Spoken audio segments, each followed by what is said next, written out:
11 dari Kabupaten Agam melakukan demonstrasi kontekstual modul 2.3 coaching dalam supervisi akademik menggunakan alur Tirta yang terdiri dari pengamat, coach, dan coachee. Bersama saya, Yulia Sari Anggraini, guru di SDN 20 Lubu Alung, Kecamatan Ampek Nagari.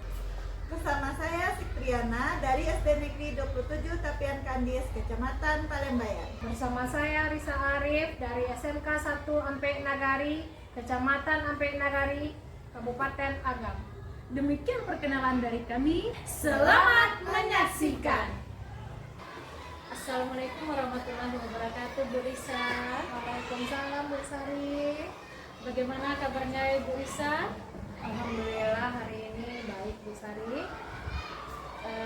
Baiklah, Ibu Risa, sebelum kita melakukan coaching, sebagai awal nih akan melakukan beberapa pertanyaan nih sama Ibu Risa. Ya, pertama-tama saya akan mendiskusikan dulu tentang rubrik penilaian kita hari ini ya, Bu. Baik, Bu, pada coaching kita hari ini, coach dan coachee akan saya amati dan nilai sesuai dengan rubrik penilaian. Setelah itu, apakah sudah sesuai dengan alur Tirta atau belum, dan kemudian bagaimana Ibu memberikan pertanyaan tersebut kepada coachee, dan juga bagaimana coachee tersebut merespon atau menanggapi pertanyaan dari coachnya. Nah, jangan lupa ya Bu, sesuai dengan prinsip coaching diantaranya kemitraan, proses kreatif, dan memaksimalkan potensi. Nah, pertanyaan pertama saya ini Bu, yang akan saya tanyakan kepada Ibu adalah kompetensi apa yang akan Ibu kembangkan pada coaching kali ini? Kompetensi yang ingin saya kembangkan yaitu yang pertama ada present, kehadiran penuh, mendengarkan aktif, dan memberikan pernyataan yang berbobot. Wah, bagus sekali itu Bu. Mendengarkan aktif dan memberi refleksi mendalam dari coach itu sangat penting ya Bu. Dalam coaching, apa yang Ibu harapkan nih untuk diamati selama sesi coaching nanti? Yang ingin saya amati adalah kompetensi yang spesifik yang saya kembangkan, yaitu mendengarkan aktif dan memberikan pertanyaan yang berbobot. Baiklah Ibu, saya akan memperhatikan hal tersebut. Ada fokus khusus dalam konteks pembelajaran berdiferensiasi yang ingin Ibu bisa eksplor lebih jauh. Potensi yang ingin saya kembangkan yaitu yang pertama kehadiran penuh, mendengarkan aktif, dan memberi pertanyaan yang berbobot. Ya, baiklah Ibu Risa, pertanyaan saya yang kedua adalah kompetensi mana nih yang ingin akan Ibu kembangkan secara spesifik, yang ingin diobservasi? Kompetensi yang spesifik yang ingin saya kembangkan yaitu mendengarkan aktif dan memberikan pertanyaan yang berbobot, Bu Sari. Ya, baiklah Bu Risa, jadi memberikan pertanyaan yang berbobot dan mendengarkan aktif. Kemudian terakhir ya Bu, indikator yang bagaimana yang ingin Ibu kembangkan dalam proses coaching kali ini? Saya ingin coaching ini bisa menemukan solusi dari permasalahannya atau menemukan langkah-langkah yang tepat dalam mengatasi permasalahan yang dihadapinya. Baik Bu Risa, demikian dulu ya Bu observasi kita kali ini. Silakan nanti Ibu melakukan coaching terhadap Ibu Sik, dan terima kasih ya Bu Risa. Terima kasih kembali Bu Sari atas kesempatannya. Selamat pagi Bu Sik. Selamat pagi Bu Risa. Senang bisa bertemu Bu Sik kembali. Bagaimana perasaan Bu Sik hari ini? Alhamdulillah sehat Bu Risa. Hanya saja sekarang saya sedikit khawatir tentang cara mengajarkan materi rasio di kelas ini. Ada beberapa siswa yang sepertinya sulit termotivasi untuk belajar. Saya paham Bu Sik. Terima kasih sudah berbagi. Bagus sekali Ibu terbuka tentang kekhawatiran yang sedang Ibu hadapi. Mari kita coba telusuri masalah ini lebih dalam dan kita lihat strategi apa yang bisa kita kembangkan bersama. Apa yang paling membuat Ibu khawatir saat mengajar rasio?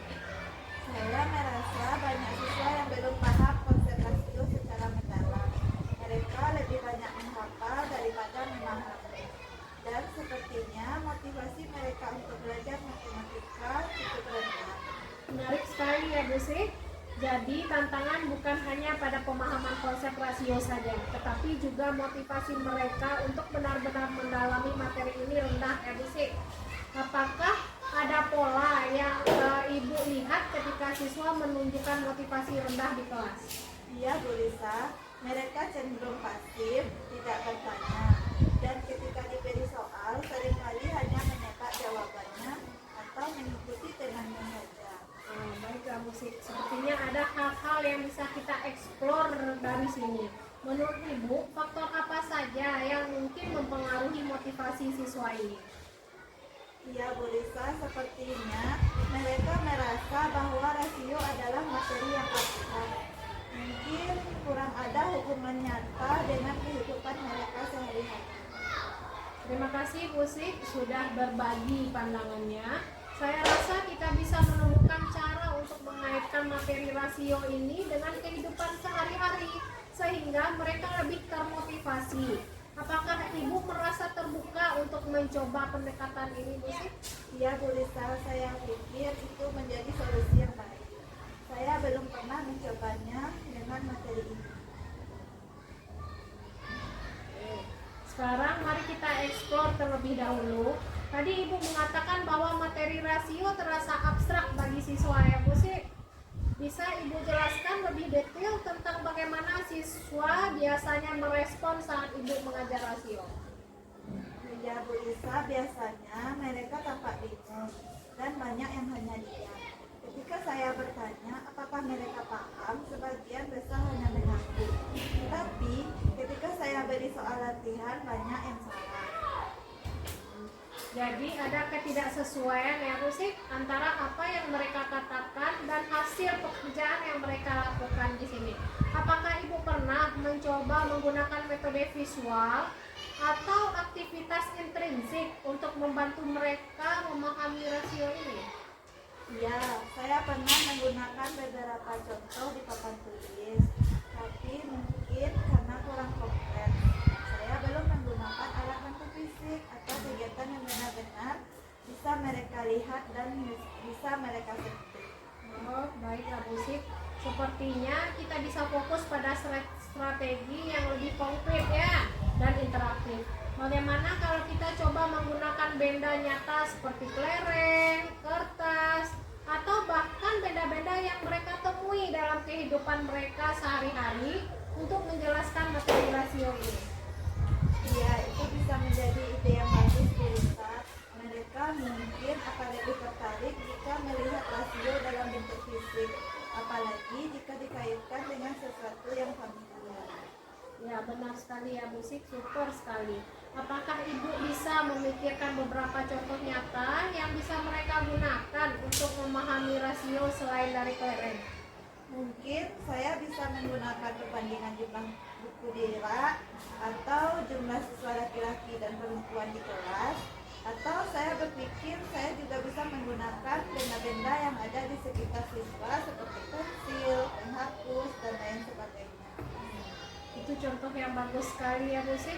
Dengan menggunakan benda-benda yang dekat dengan mereka, siswa akan lebih mudah memvisualisasikan konsep rasio ini. Apakah Ibu merasa metode ini bisa diterapkan dalam pembelajaran berikutnya? Kalau menurut saya bisa Bu Lisa, saya akan coba menggunakan benda-benda tersebut dan merancang aktivitas yang lebih interaktif. Dengan metode baru ini, bagaimana perasaan Ibu sekarang? Apakah ada perubahan dalam cara Ibu memandang pembelajaran rasio? Saya merasa lebih optimis Bu Lisa. Dengan pendekatan ini, saya yakin siswa lebih memahami rasio. Dan mereka mungkin lebih tertarik karena materi terasa lebih dekat dengan kehidupan mereka.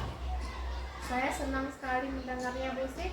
Sekarang apa langkah konkret yang akan Ibu ambil untuk menerapkan ide-ide ini di kelas? Ya, Bu Lisa, saya akan mulai dengan merancang aktivitas menggunakan benda sehari-hari.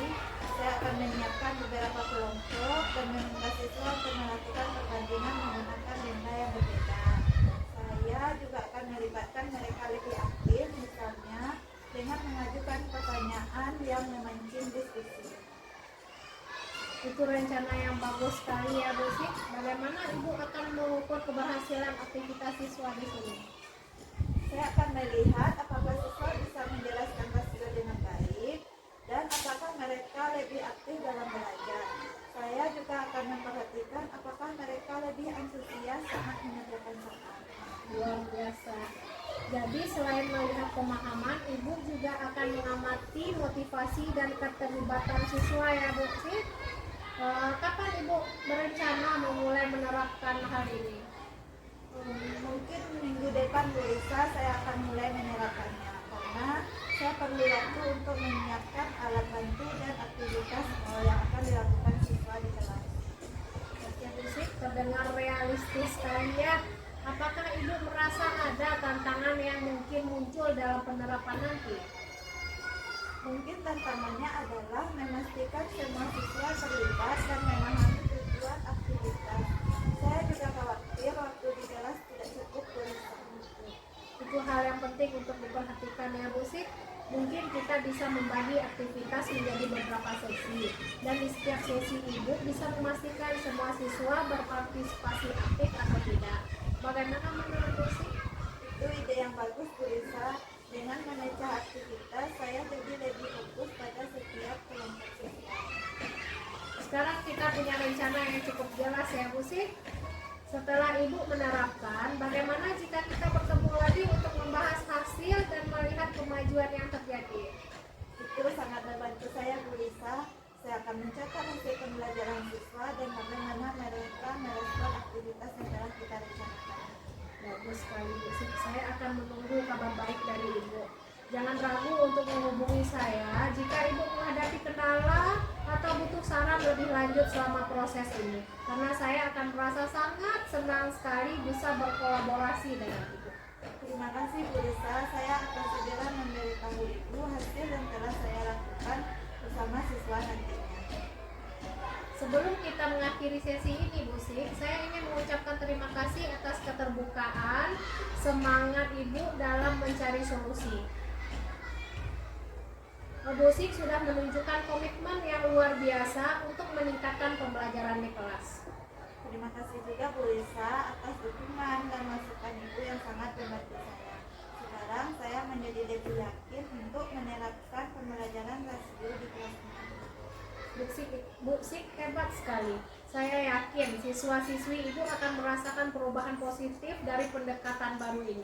Saya tidak sabar untuk mendengar bagaimana perkembangan mereka. Sampai jumpa di pertemuan berikutnya Bu Sik. Oke Bu Risa, terima kasih atas segala bantuan Bu Risa. Baiklah, selamat siang Bu Risa. Selamat siang Bu Sari.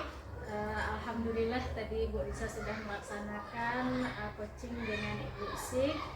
Saya sudah mengamati sebagai supervisor. Terima kasih atas sesi coachingnya yang sangat informatif tadi. Baiklah Ibu, sebelum kita menutup sesi coaching kita hari ini, kita akan melaksanakan yang namanya pasca setelah coachingnya Bu. Pertanyaan saya ini Bu, bagaimana perasaan Ibu setelah melakukan sesi tersebut? Saya merasa senang karena Koci berhasil menemukan solusinya sendiri Bu terhadap masalahnya rasio tadi. Namun saya merasa saya bisa memberikan lebih banyak ruang untuk refleksi bagi Koci agar mereka bisa menggali lebih dalam lagi potensi yang ada di dalam dirinya. Iya Bu, saya setuju dengan yang Ibu katakan. Secara keseluruhan Ibu sudah sangat baik dalam mendengarkan, memberikan Koci waktu untuk berpikir. Setelah itu ada beberapa momen di mana Ibu memberikan pertanyaan yang sangat mendalam, sehingga memberikan lebih banyak waktu kepada Koci untuk memberikan jawabannya, menggali dari apa yang diinginkannya sehingga tujuan dari permasalahannya itu dapat tercapai. Nah, pertanyaan terakhir ini Bu Risa sebelum kita menutup sesi kita ini, menurut Bu Risa yaitu kompetensi apa lagi nih yang ingin dikembangkan berdasarkan hasil melakukan coaching yang barusan dilakukan gitu Bu? Kompetensi yang ingin saya lakukan yaitu dengan cara lebih memahami lagi proses kita sehingga saya nanti dapat melakukan coaching lebih baik lagi.